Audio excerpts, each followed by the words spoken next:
Hoy les vamos a hablar acerca de los casos clínicos de nefropatía lúpica y nefropatía diabética. Mi nombre es Evelyn Granja y les voy a presentar el caso de nefropatía lúpica.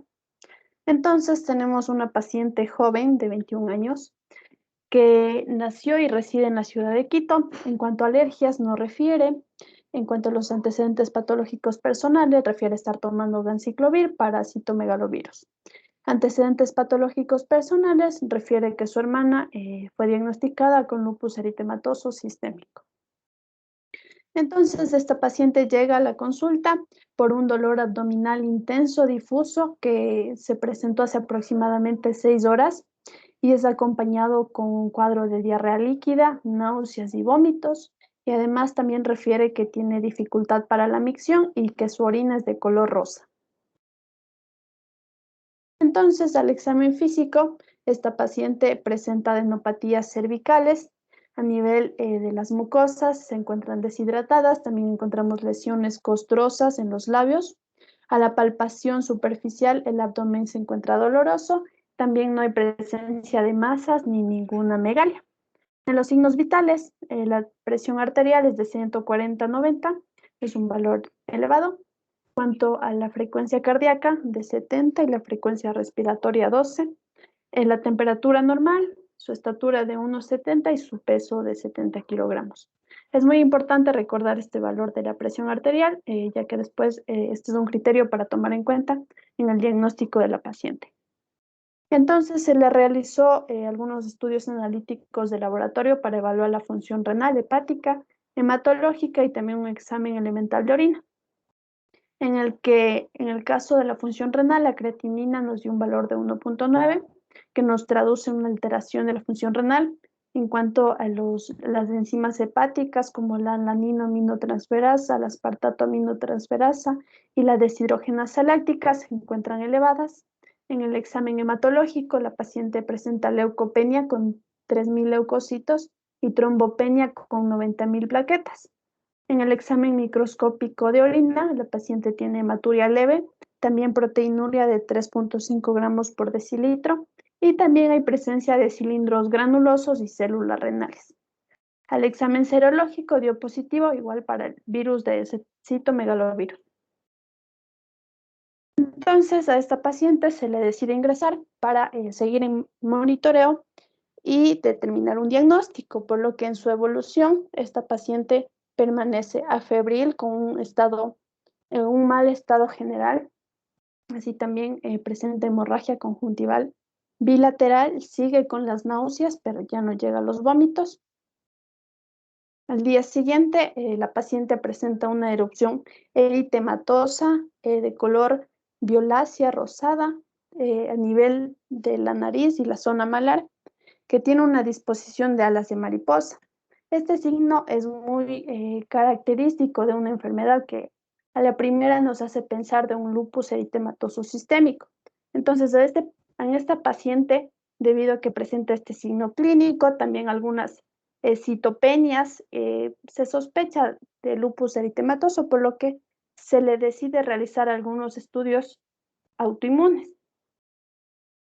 en el que primero, cuando se sospecha que una paciente tiene esta enfermedad sistémica, se le realiza el estudio de anticuerpos antinucleares por inmunofluorescencia indirecta, en el que al ser positivo tenemos que realizar el estudio de otras dos enzimas, anticuerpos, perdón, que nos van a ayudar a confirmar el diagnóstico. En este caso, estos anticuerpos antinucleares fueron positivos para esta paciente, por lo que se procede a realizar una prueba de detección de anticuerpos anti-ADN de doble cadena, que también fueron positivos en esta paciente. También tenemos los antígenos nucleares extraíbles, que igual nos dan unos valores aumentados. Se realizó algunos anticuerpos antifosfolipídicos que aquí se encuentran dentro de rangos normales, así también estudios del complemento de C3 y de C4, que igual están dentro de rangos normales, pero en el caso del test de Coombs directo fue positivo. Entonces, añadiendo todo este estudio de anticuerpos, de las citopenias y el signo clínico, hay una alta probabilidad que esta paciente tenga lupus eritematoso sistémico. Entonces, debido también a la alteración de la función renal por su creatinina que tenía 1.9. Por favor, doctora, regrésale la lámina anterior.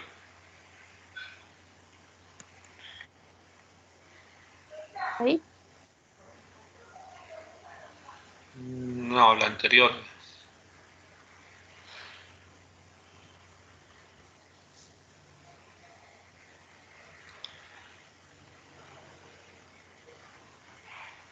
Ya, ahí nomás fíjense, el estudio de autoinmunidad está compuesto por tres cosas, tres parámetros, tres componentes, la autoinmunidad en lupus, lo que se conoce como ANAS, ANA-IFI, a su lado izquierdo. Este puede tener falsos positivos como falsos negativos, entonces no es tan confiable. En la mitad tenemos los anticuerpos anti-DNA, estos son un poco más sensibles, especialmente cuando están a títulos altos, y está correlacionado con el grado de actividad de la enfermedad. Mientras más títulos de anticuerpos, más compromiso de la enfermedad. Y lo contrario, cuando damos tratamiento podemos ver que estos títulos están más bajos. Y en el lado derecho, por favor, sigue una más.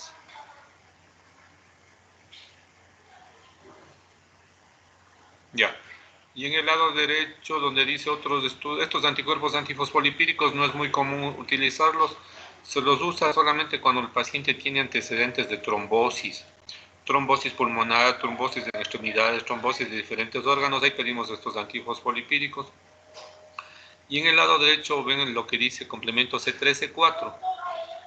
Si ven, dice C3 en 15, C4 en 8, miren los valores de referencia, quiere decir que está más bajo de los valores de referencia.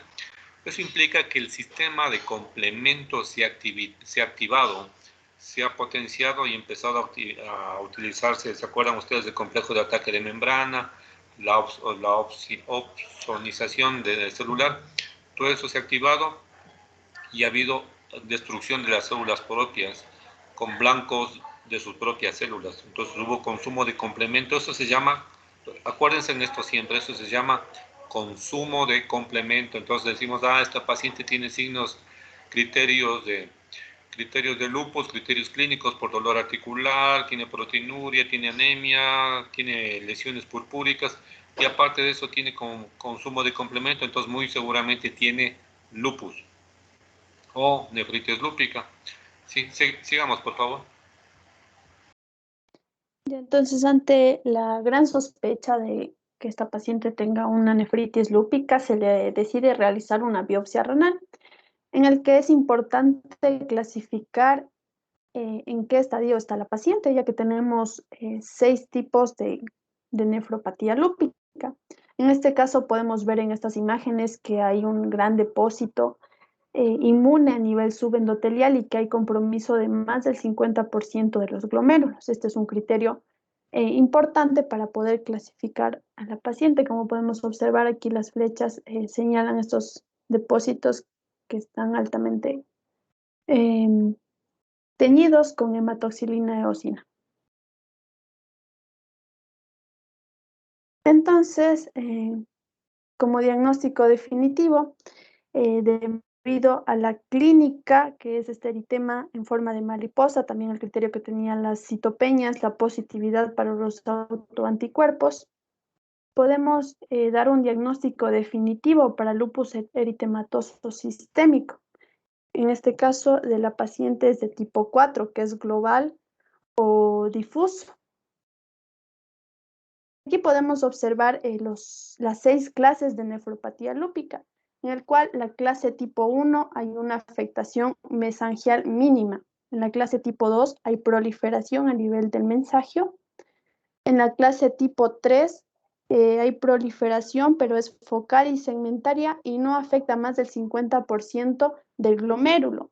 En la clase tipo 4 hay proliferación, es difusa y hay afectación de más del 50% del glomérulo, que era que presentaba esta paciente en el resultado de la biopsia. Y también la paciente también presentaba hematuria, proteinuria, por lo que se le puede ubicar a esta paciente en el estadio tipo 4. En la clase 5, la nefritis lúpica ya es a nivel de la membrana y la clase 6 ya presenta esclerosis.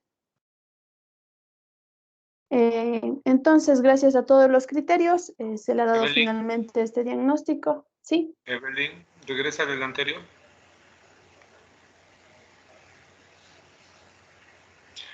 Esto les voy a preguntar en evaluación, ¿sí? Correlacione el estadio de nefritis lúpica con los datos clínicos. Ustedes deben saber a qué corresponde cada tipo o cada estadio de nefritis lúpica, la clase 3 que comprende, la clase 6 que comprende y sus diferentes competencias. Sí, ya está. ¿Comprendido? Sí, sí, doctor. Y entonces, con este diagnóstico se le procede a tratar a la paciente, Sí, siga nomás. principalmente con inmunosupresores. El tratamiento inicial va a ser con bolos de metilprednisolona. Se le añade también un segundo inmunosupresor, como es el micofenolato. Se le va a dar 1 gramo oral cada 12 horas y también la hidroxicloroquina de 200 miligramos. Entonces, con este tratamiento, a la evolución, la paciente se le observa que ya presenta una mejoría progresiva.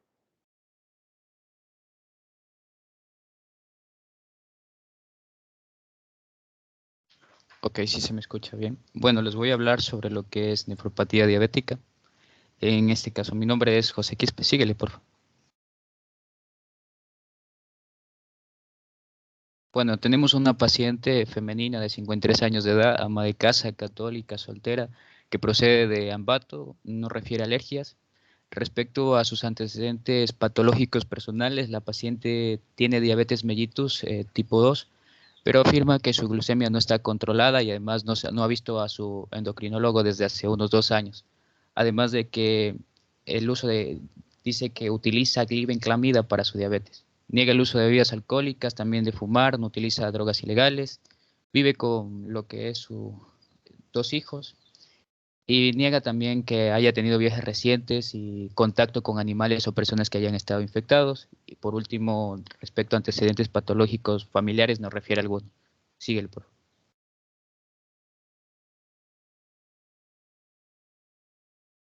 Ya, respecto a su motivo de consulta, la paciente informa que hace aproximadamente 2 meses comenzó a aparecer una hinchazón tanto en sus pies como tobillos, de tal manera que no podía llegar a utilizar zapatos.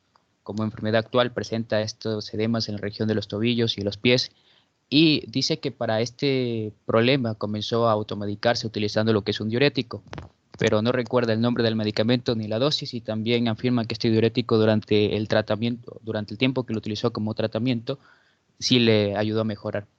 Además, la paciente observó que en estos últimos meses, junto con lo que es la presencia de este edema, había ganado alrededor de lo que son 10 kilos de peso. Este hecho la dejó a la paciente sorprendida y por lo cual decidió también acudir al médico. Además de que tiene a la orina, dice que su orina está espumosa, algo que en meses previos a lo que es el inicio del edema no había observado. Síguelo, por favor.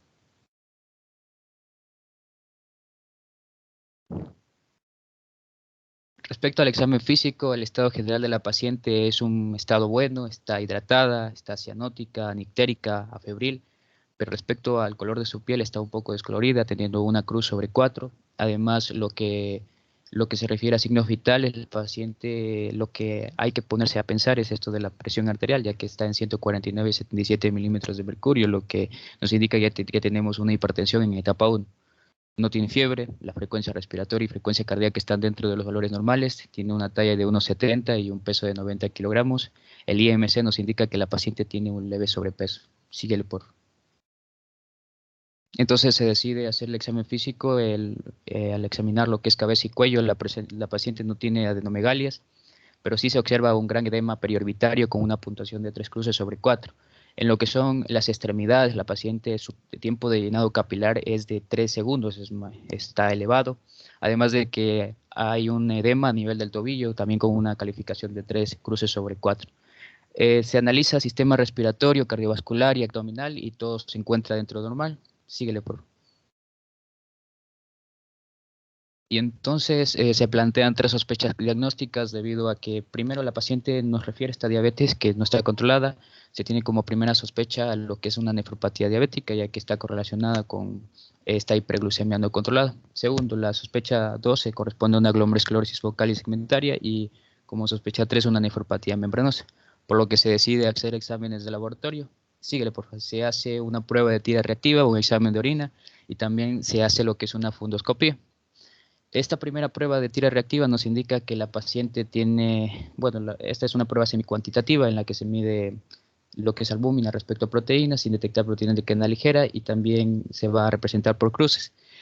En la prueba de tira reactiva tenemos que la glucosa tiene 2 cruces y la proteína también 2 cruces. Normalmente no debemos encontrar ni glucosa ni proteína. Cuando hay cantidades significativas de glucosa en la orina, lo que nos está indicando es que que los niveles de glucosa en sangre son altos. Y esto se correlaciona también con lo que la paciente nos había dicho, que la glucemia de ella no se encuentra controlada. Además, la prueba también nos mostró niveles de proteínas. Las proteínas en cantidades elevadas nos indican que hay una enfermedad del riñón, es decir, específicamente una afectación a nivel de lo que son glómerulos renales, que son las estructuras donde se filtra lo que es la sangre. También hay que mencionar que cuando la cantidad de proteína perdida en la orina es demasiado alta, el paciente puede llegar a tener una orina muy espumosa y a menudo tiene lo que es una hinchazón en todo el cuerpo, lo llamado síndrome nefrótico. En la paciente se evidencia esta orina muy espumosa que dice que había presentado en los últimos meses de lo que ha aparecido este edema. Además, algo a destacar es que no hay ausencia de lo que es esterasa leucocitaria, nitrato y sangre, lo que nos termina descartando posibles causas infecciosas. Así también, como ya había mencionado, la proteinuria es selectiva para la albúmina. Los niveles, también sumado a lo que son niveles elevados de glucosa en sangre, ligados a lo que es la hipertensión, el edema de miembros inferiores, el edema preorbitario, nos están apuntando lo que es una nefropatía diabética. Y por otra parte, nos están descartando lo que es una glomerulosclerosis focal y segmentaria debido a que tanto la proteinuria y hematuria aquí tiene efectos no selectivos. Respecto al examen de orina, se realiza lo que es el examen de albúmina, en lo que nos da una microalbuminuria, en lo que es 990 miligramos. Hay que recordar que el valor está entre 30 a 300 miligramos por día. La creatinina está en 0,9 miligramos por decilitros, teniendo un filtrado glomerular de lo que es 83,74, está disminuyendo. Y respecto a la prueba de fundoscopía, lo que se destaca es que hay manchas hemorrágicas y exudado en la retina. Hay que mencionar que en los pacientes estos hallazgos confirman lo que es una retinopatía diabética, que se ocurre principalmente cuando los vasos retinianos se ven afectados y por lo tanto se comienza a verter líquido hacia lo que es la retina y se forma lo que es este edema. Generalmente se da en pacientes que tienen 15 a 20 años de edad de desarrollo de lo que es esta enfermedad. Puede verse en forma puede ser edema retiniano, puede ser exudados o hemorragias que terminan corroborando este diagnóstico. Y esto, cuando hay ausencia de lo que es una nefropatía, una retinopatía, en este caso no podremos afirmar que sea una nefropatía diabética y nos tendríamos que buscar otras glomerulopatías. Síguele, por favor. Entonces, el diagnóstico definitivo de esta paciente basado en lo que es la clínica, los exámenes que se realizaron, y también hay que mencionar que a partir de aquello es que va a depender nuestra conducta. Teniendo en cuenta signos y síntomas de la paciente, la orina espumosa, lo que presenta el edema, el diagnóstico más probable y sumado a lo que son estas pruebas es una nefropatía diabética, que se da sobre todo en pacientes adultos, ancianos, que tienen antecedentes de diabetes no controlada. La paciente no tiene una diabetes controlada. Y hay que mencionar que cuando no se controla la diabetes, conduce a un daño glomerular, que son los principales órganos objetivos en la diabetes mellitus. Además que este edema persistente durante 2 meses, el edema preorbitario, esta hipertensión arterial, que ya nos están indicando que hay una insuficiencia renal, y la prueba de tira reactiva que nos indica la glucosa, la proteína, también nos sugiere esta nefropatía diabética. Hay que mencionar que como generalmente el edema se produce cuando hay un desequilibrio en lo que son presión hidrostática y presión oncótica. Esto se explica debido a que el edema en esta paciente se da porque la albúmina se está perdiendo en lo que es orina.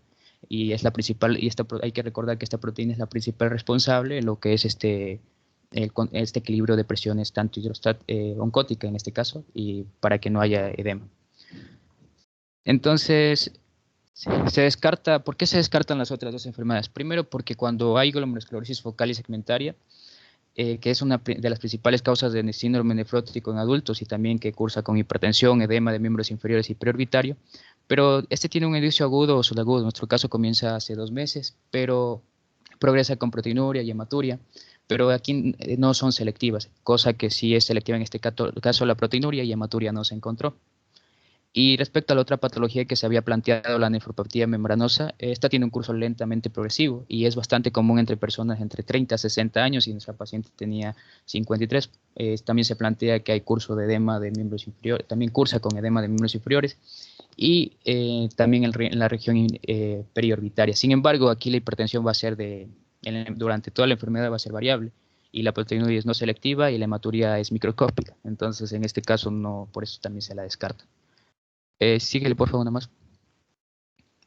Entonces, lo que tiene la paciente es una nefropatía diabética en un estadio 3, según los estadios que se clasifica de acuerdo a Mogensen. En este caso, podemos ver que encontramos una microalbuminuria. El estimado de filtrado glomerular en este caso estaba disminuido y lo que respecta a albuminuria estaba en 290 entre otros valores de 30 a 300 miligramos por día. Y generalmente cuando hay la presión arterial en la diabetes mellitus tipo 2 está normal o incrementada y en este caso había ya una hipertensión en etapa 1. Síguele, por favor.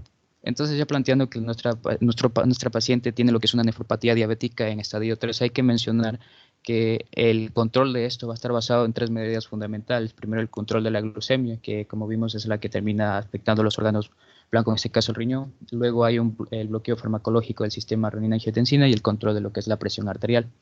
Generalmente el control glucémico va a estar ligado tanto al uso de medidas farmacológicas como no farmacológicas. Hay que destacar que es importante también estas medidas no farmacológicas como reducir el peso, someter al paciente a actividad física de acuerdo a sus capacidades y a lo que en este caso el paciente puede seguir. Y la orientación nutricional también es muy importante, ya que la dieta juega un papel fundamental y como sabemos tiene esta presión arterial, se recomendaría, en este caso podría ser una dieta DASH. También hay que mencionar que el control glucémico termina reduciendo la incidencia de lo que son esta evolución de las lesiones que ya encontramos establecidas a nivel de retinopatía y también afectación renal. La paciente, como le habías mencionado, tenía un tratamiento ya establecido que a pesar de estar tomándolo no había controlado lo que es la diabetes, por lo cual se plantea el hecho de que bien está glibenclamida, que es un hiperglucemiante oral, es decir, una sulfoniluria de segunda generación, se modifica la dosis y se vea el progreso, en este caso, cambiar el medicamento por otro que se ajuste a la situación de la paciente. Por último, el bloqueo farmacológico del sistema renina-angiotensina puede utilizarse lo que es fármacos inhibidores del IECA o bloqueadores de los receptores AT1 de la angiotensina 2, que tienen un papel renoprotector. También hay que mencionar que el control de la presión arterial se puede utilizar lo que son IECAs o los ARA2, en caso de que esté contraindicado estos primeros que los IECAs. El objetivo en estos pacientes, sobre todo de presión, va a ser entre 130 y 90 milímetros de mercurio. En caso de un dato a destacar es que en pacientes más jóvenes esto se puede exigir más y llegar hacia un valor de 130 y 80 milímetros de mercurio. Síguele, por favor. Regrésale una más. Antes de mencionar esto, el pronóstico de estos pacientes, si es que son sometidos a un control meticuloso, va a ser muy bueno. Pero esto es a menudo difícil en lo que es la práctica clínica y los pacientes terminan perdiendo lo que es la función renal.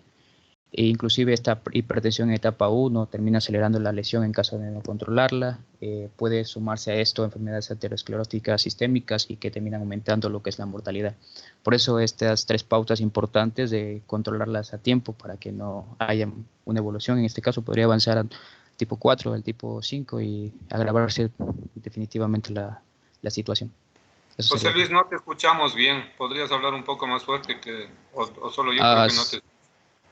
Entonces, es que ahí se acaba, Doc, pero ¿qué quiere que le repita? Bueno, José Luis, ¿cuál es la principal complicación de la nefropatía diabética? La nefropatía termina afectando a los riñones porque, o sea, es un cúmulo tanto de edema, ya que afecta la eliminación tanto de glucosa y de proteínas, y esto es lo que la paciente nos estaba diciendo que tenía en su orina, era muy espumosa, y la afectación renal termina dando hipertensión arterial, lo que ya nos está indicando que hay una insuficiencia renal, y debido a esto, todo esto viene correlacionado hasta hiperglucemia que no estuvo controlada. La hiperglucemia termina proveyendo un estado proinflamatorio, mayor liberación, y esto termina dañando a nivel de lo que es riñón. Eso. Claro, acuérdense ustedes que en la diabetes hay una exagerada presencia o producción de los que se conoce como productos avanzados de la glicosilación, ¿no es cierto? Se glicosilan muchas proteínas en la diabetes y producen mucho daño. Pero ¿cuál es la principal complicación de la nefropatía diabética? La insuficiencia renal avanzada. La insuficiencia renal avanzada. Pues ambas enfermedades que hemos visto ahora pues son bastante frecuentes, dan muchos problemas y se complican ambas con insuficiencia renal. ¿Sí me están escuchando? Sí, Doc, sí se escucha. Ya. Ambas se complican con mucha insuficiencia renal. En la actualidad hay buenos tratamientos para ambas enfermedades, pero de todas maneras nos sigue dando complicaciones. No sé si vamos a ver alguna cosa más ahora. Sí podrían hacer el grupo de riñón pulmón, doctor. Bueno, Ahí.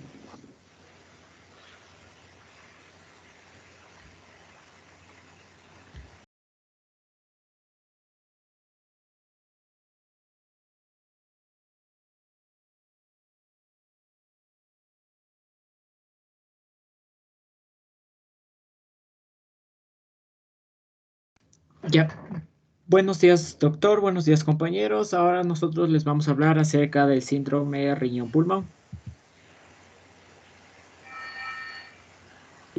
La definición de este síndrome es un tanto ambigua, ya que algunos textos nos hacen referencia a que se trata de una hemorragia alveolar difusa acompañada de una glomerulonefritis rápidamente progresiva. Sin embargo, existe otra literatura que nos hace referencia a que es la aparición simultánea o progresiva de insuficiencia renal y acompañado de insuficiencia pulmonar.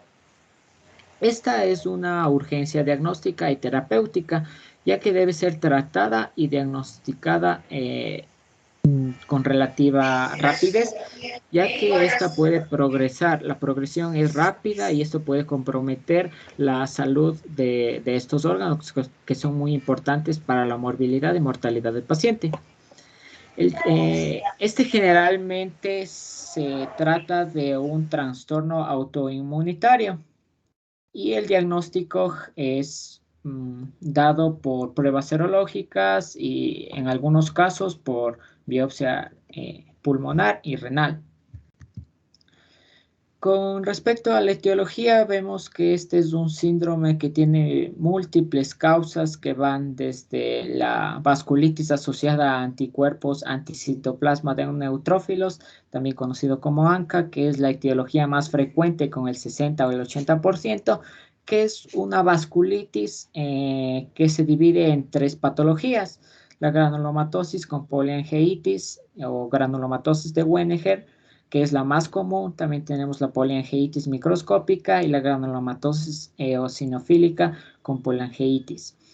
Nosotros vamos a hablar de las causas más comunes, que va a ser de la granulomatosis de Wegener.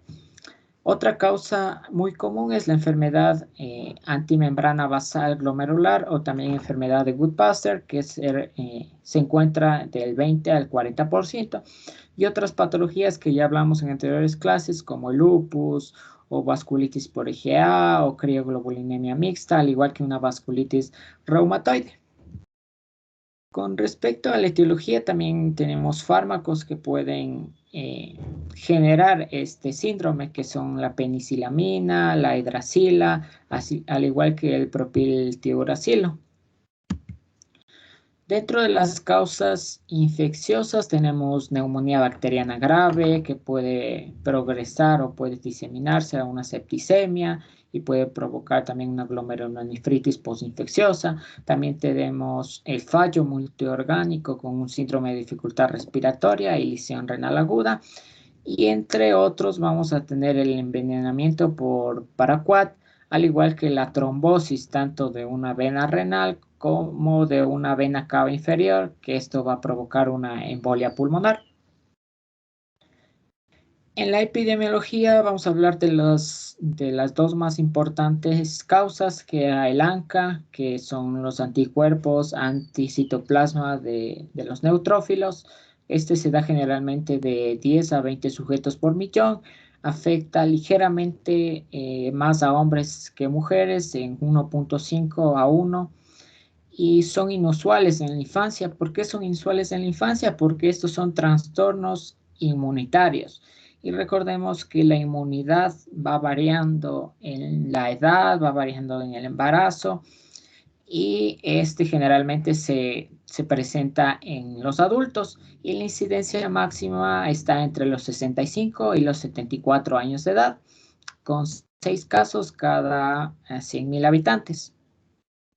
La enfermedad de Goodbuster es aún más rara, generalmente se presenta de 1 a 5 sujetos por millón de habitantes, y esta tiene una distribución bimodal, es decir, igualmente va a afectar más a adultos que a niños. Y va a tener factores, ya les voy a comentar en la fisiopatología, pero va a tener factores precipitantes que van a hacer que se presente esta enfermedad, y generalmente afecta a fumadores, varones jóvenes y de etnia blanca. Representa al 5 al 15% de la glomerulonefritis rápidamente progresiva, es decir, es la causa de glomerulonefritis del 5 al 15%, y del 20 al 40% van a presentarse de forma múltiple, es decir, se va a presentar ANCA y enfermedad de Goodbuster. No son enfermedades aisladas, sino que pueden ser complementarias y darnos este síndrome. Con respecto a la fisiopatología, vamos a ver que tenemos la vasculitis asociada a ANCA, y esta es una vasculitis necrosante con pocos o ningún depósito inmunitario. Esta vasculitis va a hacer una reacción inmunológica, va a ser una reacción de hipersensibilidad tipo 2. Es decir, que anticuerpos se van a unir a antígenos intrínsecos o extrínsecos, y esta unión no va a ser mala, sino que al unirse, esta va a crear citocinas, va a crear respuesta, que la respuesta inmunológica de esa unión va a ser patológica, tanto para la vasculitis como para la enfermedad de Goodbuster. Entonces vamos a ver cómo se desarrolla la enfermedad de esta vasculitis. Entonces nosotros tenemos los neutrófilos. Como ven, los neutrófilos tienen gránulos. Estos gránulos van a estar llenos de mieloperoxidasa y proteinasa 3. Esto se encuentra en el citoplasma del neutrófilo. Y cuando existe una reacción inflamatoria, generalmente los neutrófilos, gracias a la quimiotaxis, gracias a las citocinas, van a llegar al sitio donde está ocurriendo la inflamación.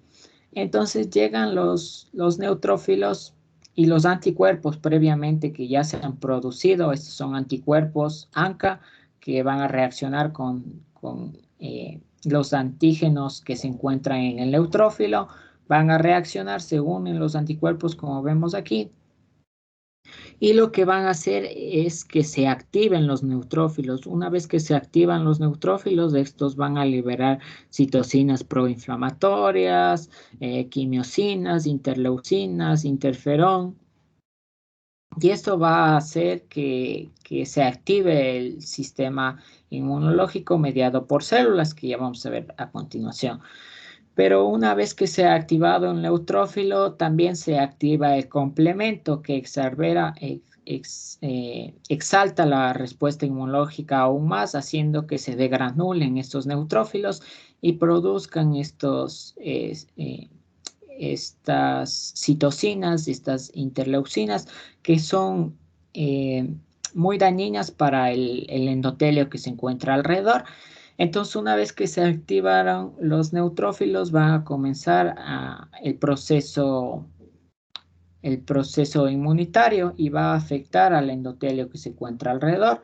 Eso va a suceder en la parte de los neutrófilos, pero también existe una alteración en la parte de los linfocitos, y es que va a estar alterado la CTLA4. Recordemos que la CTLA4 es el antígeno 4 asociado a leucocitos T citotóxicos. Entonces, este CTLA4 va a ayudar a que los linfocitos T reguladores actúen, es decir, frenando la respuesta inmunológica de los linfocitos. Pero si está alterado este CTLA4, va a haber más linfocitos C citotóxicos y menos linfocitos T reguladores que no van a poder disminuir la respuesta inmunológica. Entonces, como ya teníamos los anticuerpos activados, vienen las células presentadoras de antígenos, captan eso y le pasan la información a los linfocitos T se activan y comienza la destrucción del endotelio vascular. Esto también va a hacer que se produzca un granuloma. Generalmente esto se da a nivel pulmonar. Pero como vemos, es una reacción inmunológica que no está mediada por ningún anticuerpo extraño ni por ningún antígeno extraño, sino que todo va a ser propio del sistema inmune que se activó previamente. Entonces, esto va a ocasionar una reacción de hipersensibilidad, como les dije, tipo 2, y va a afectar al endotelio vascular. Este endotelio vascular generalmente se afecta en dos órganos. Uno, vamos a tener una granulomatosis, es decir, se va a formar gránulos alrededor de los vasos a nivel pulmonar. Como vemos, aquí está un vaso sanguíneo y aquí está una especie de granuloma alrededor de este vaso sanguíneo, lo cual va a estrechar el vaso, también va a hacer que el vaso se dañe, una estenosis del vaso, al igual que una extravasación de todo el contenido vascular.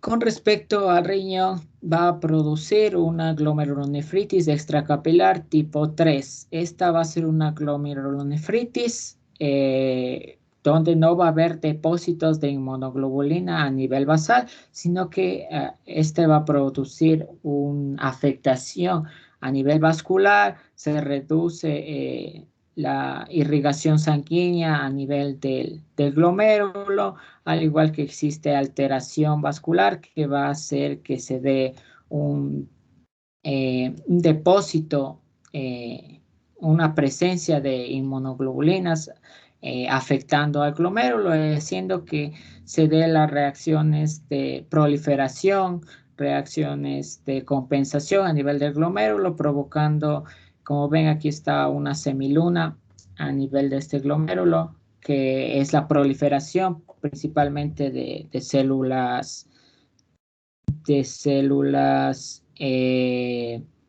epiteliales, podocitos o macrófagos, al igual que fibroblastos extravasalmente, es decir, en la cápsula de Bowman.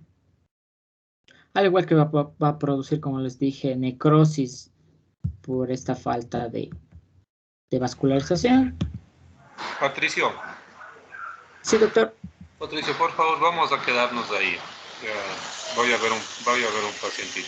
Continuamos la siguiente clase, por favor. Ya, listo, doctor. Muchas gracias. Nos vemos, chicos.